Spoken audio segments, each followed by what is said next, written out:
Going. Hey everybody, it's Mrs. Rohde. I just wanted to share with you a little story. I know some of you have heard this story before, but when I was leaving school on Tuesday and grabbing all my stuff, I thought of this story. We're going to talk a little bit at the end about why I thought of this story. But this is a book called A Fine, Fine School by Sharon Creech, pictures by Harry Bless. And it's coming to you from my kitchen table. A fine, fine school.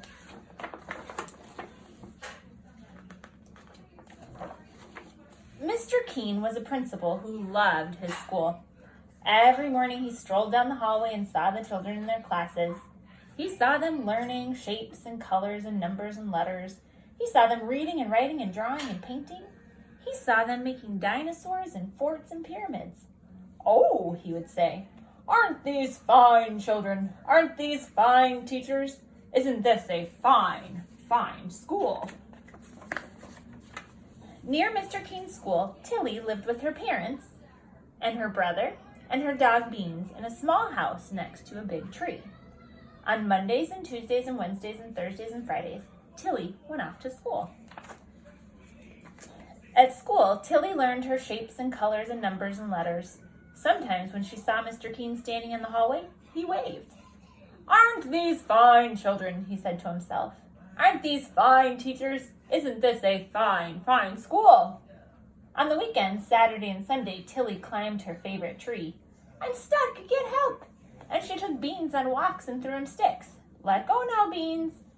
And she pushed her brother on a swing and tried to teach him how to skip. Be one with the skip.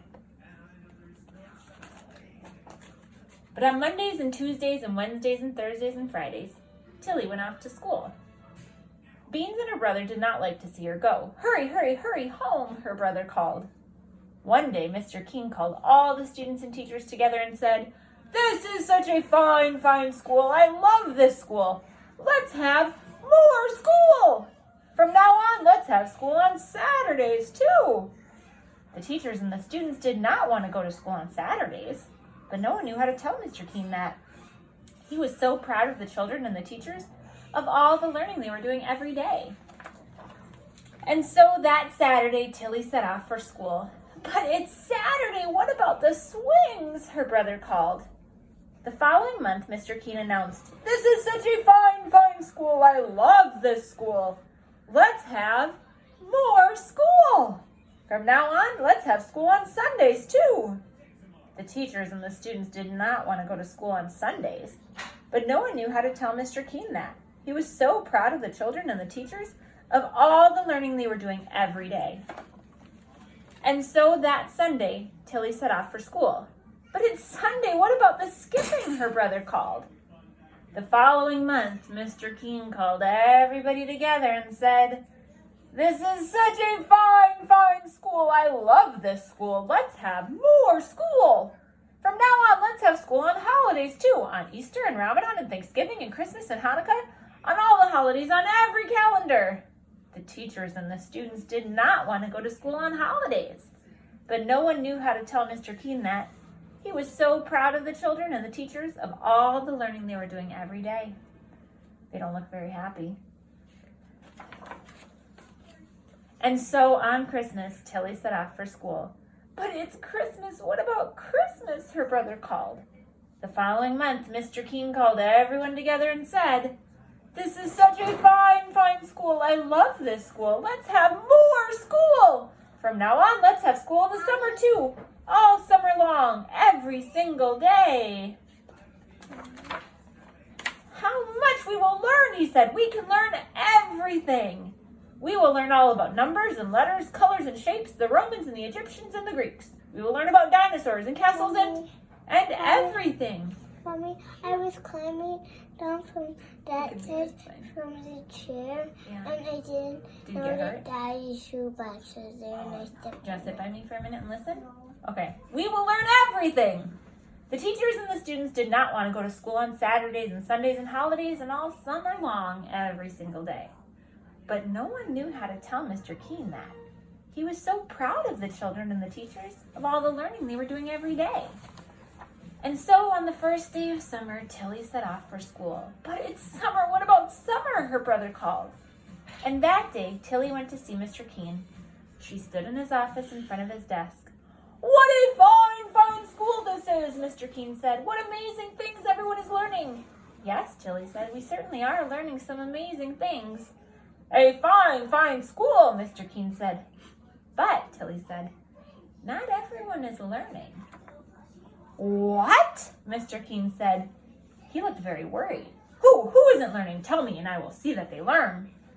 "My dog Beans hasn't learned how to sit," Tilly said, "and he hasn't learned how to jump over the creek." "Oh," Mr. Keene said, "and my little brother hasn't learned how to swing or skip."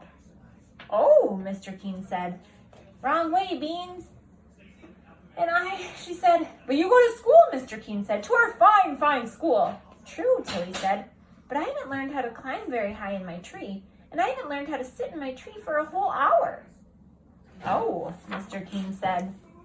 That day, Mr. Keene walked up and down the hall looking at the children and the teachers. Up and down he walked, up and down, up and down.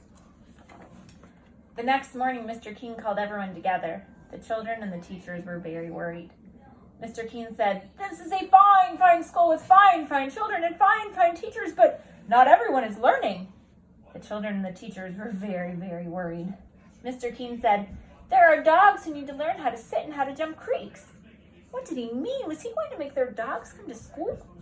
"There are little brothers and sisters who need to learn how to swing and how to skip." What did he mean? Was he going to make their younger brothers and sisters come to school too? The children and the teachers were very, very, very worried. "And you, all of you, children and teachers, you need to learn how to climb a tree and sit in it for an hour," Mr. Keene said. The children and the teachers were very worried. 20 minutes to go. And so, from now on, we will not have school on Saturdays or Sundays or holidays or in the summer. A huge, enormous roaring cheer soared up to the ceiling and floated out the window so that everyone in the town heard the fine, fine children and the fine, fine teachers shout, "Fine, fine, fine."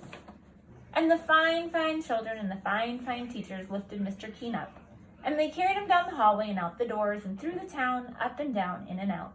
And everywhere they went, the people said, "What a fine, fine school with such fine, fine teachers and fine, fine children and a fine, fine principal." Now, what I wanted to think about in that book is I picked that book when I was leaving, knowing that we weren't going to have school together at school for a while. And so I want you to think about, what have you learned, like Bean's little brother and Tilly, that you wouldn't learn at school? Maybe swinging or climbing a tree. And then also, what makes Susan Lindgren a fine, fine school to you? And then what would your reaction be if Mr. Pollock announced more school? So if you want to answer any of those, you can text them to me, email them to me, comment on this video. I hope you're doing well. Happy Monday. Hope to see you soon.